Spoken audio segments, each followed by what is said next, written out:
President Trump's so-called big, beautiful bill has a powerful and potent critic as well. Billionaire Elon Musk is at odds with his former boss, hoping to scuttle the administration's chief priority in Congress. We're going to get into that with Fox's Doug Rosader. He is live in Washington this morning, as he is each morning for us. Doug, good morning. Good morning. So this wasn't a huge surprise because Elon said last week, look, it can be big, it can be beautiful, it can't be both. But he really spoke out yesterday, realizing that it was moving forward. So what does this change things with? How did the White House respond to this?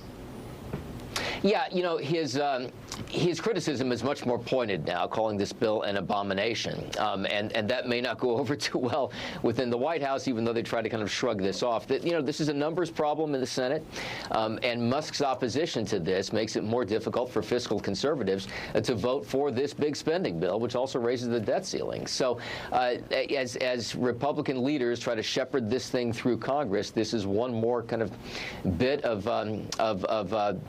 blockage for them to deal with as they try to rally Republicans on this. Doug, and you know Democrats and Republicans on both sides for a long time have voted for bills they don't really like a lot because there's not another option. So it kind of raises that issue. And will it change things now that he has maybe given them a little bit of support if they want to push back on it?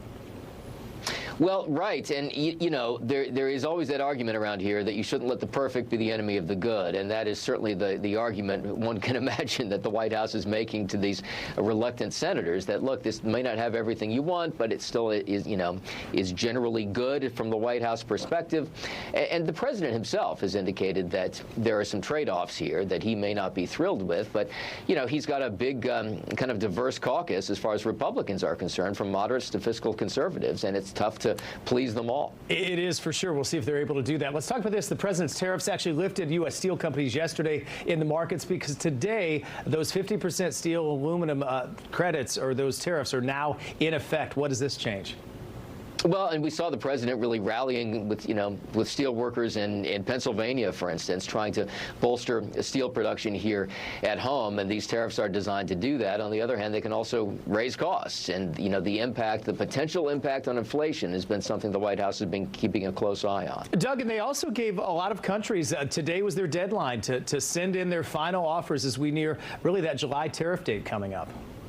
Yeah, and, you know, you have the potential for court intervention here as well, which may make some of these countries, you know, more reluctant to come up with their best deal possible.